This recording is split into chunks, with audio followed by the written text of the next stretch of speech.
Having a neighbour like Russia keeps Grudzinskis up at night. Armed with his machine gun and a Maltese terrier, he's literally the first line of defence if the Kremlin's troops at the end of his street take one step onto NATO soil.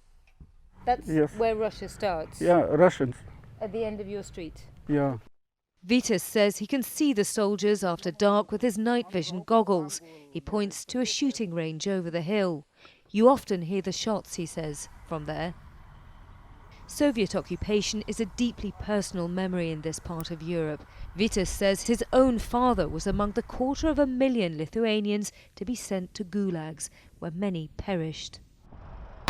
So, when Russia annexed Crimea, Feitas joined Lithuania's historic volunteer militia, the Rifleman Union, run by a regional commander also desperate to avoid a return to Russian rule. Everybody has the same story. Somebody was shot by a Soviet, for example, by a Soviet regime, or sent to Siberia, just because they were Lithuanians.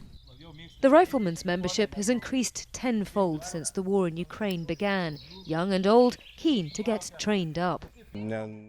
Every Lithuanian knows that Russia is a threat, says this new recruit in his 30s. And in this part of the southern Baltics, that threat feels very real.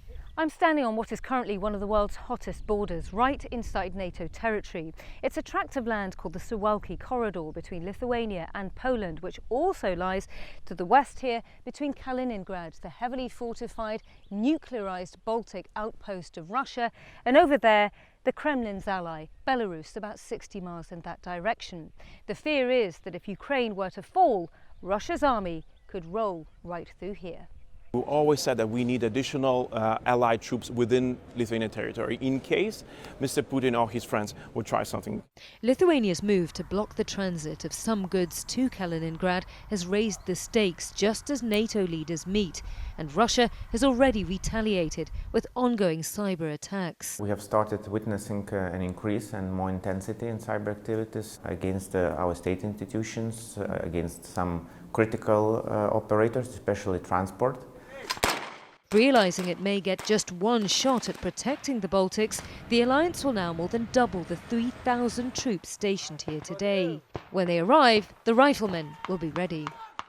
We are ready to fight with NATO, together with NATO, shoulder to shoulder.